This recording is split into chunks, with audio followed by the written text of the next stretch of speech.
It is day 5 of the early reveals for Leagues 5, and today we have an absolutely massive adjustment to boss drops.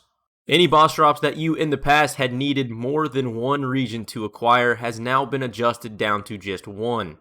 And there is quite a few big ones, so we will go around and talk about each specific region. A really common one always was the Dragon Hunter Lance from Kandarin. I believe originally this actually required you to have 3 regions, being Kandarin to learn the Hasta information, obviously Asgarnia to get the actual Zami Spear drop, and then you also needed Kandarin in order to turn it into a Dragon Hunter Lance. And that all changes in Leagues 5 because the Alchemical Hydra will just drop an entirely completed Dragon Hunter Lance. Along with it, instead of dropping Hydra Leather, you will get the entire drop of Ferocious Gloves, and the Hydra's Tail has been turned into a full drop of the Bone Crusher Necklace. Kandarin getting a very nice bump with this update, and especially for those who are going the melee route. Magic also gets a slight buff in Kandarin because the Kodai Wand is dropped in full rather than you needing the Desert to get the Master Wand. All of the raid items are also listed on this graphic because if you didn't already know, which most of you probably do, all 3 raid uniques are available at any of the 3 raids. That is the Mega Rares being the Scythe, the Shadow, and the Twisted Bow.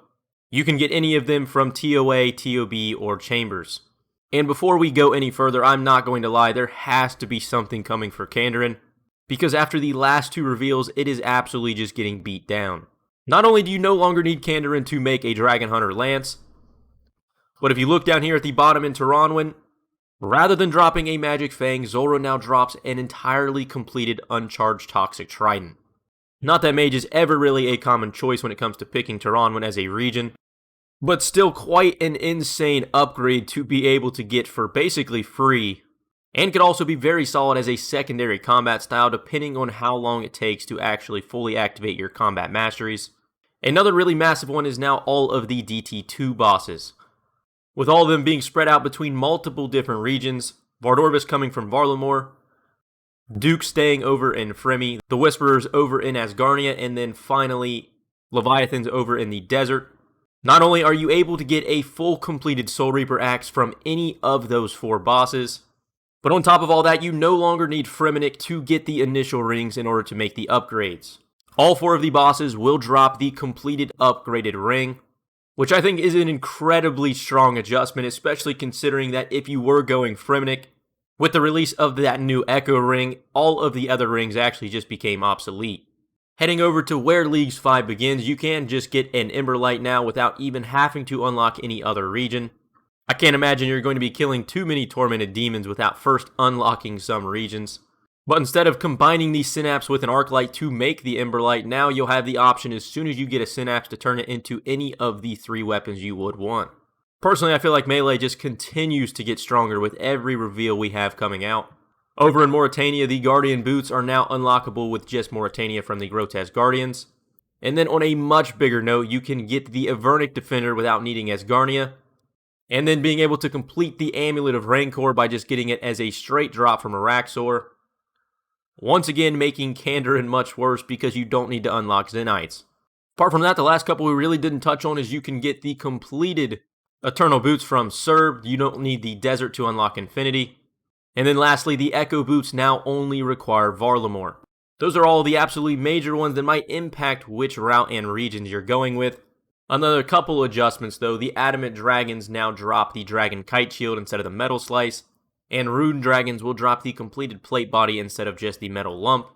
And it is more on a case-by-case basis depending on what combat style you're really leaning towards to determine what region got the biggest buff. Right now, I think I'm definitely leaning towards Melee being my combat style. And I think with that choice, either Mauritania or Kandarin definitely takes the cake for the biggest buff. Not only are you going to be able to get the Scythe from Chambers, but you're also going to have access to a Lance now along with Ferocious Gloves. And then over in Mauritania, you're getting free access to an Avernic Defender without the need of any other region. Along with also getting a very good necklace with the Rancor, no longer needing Kandarin, and especially if you're not going the Fremennik route. Fremennik's definitely one of those regions I'm very interested to see how it's going to play out in this league. Not only does it offer some great utility in certain skills like construction, and it doesn't see much benefit from this style of update. Realistically, the only thing is the ring from Duke. But that's also pretty much obsolete considering you have a much better ring you already have access to once you unlock the Echo DKs. Freme's always been a popular region from a point and task standpoint, but now getting two of the best and probably just the best tier in Echo weapons, I think we're going to see it become a very popular pick in this league. And despite TOB probably being one of the least popular in terms of raids, I think it's also going to see a massive jump for all those going the melee route. But with that said, reveal by reveal, this league just continues to get better. I can't even imagine what we're going to see in the next couple weeks now before its release. And as a quick post-edit before we end the video, Muspa does also have the adjustment of getting a completed Ancient Scepter, so you will not need the Desert in order to make it.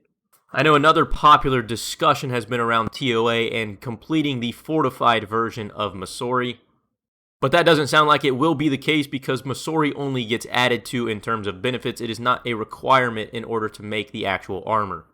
Other than that, that'll do it for today's reveal. Let me know down in the comments below what region you believe got the biggest buff from today's leak.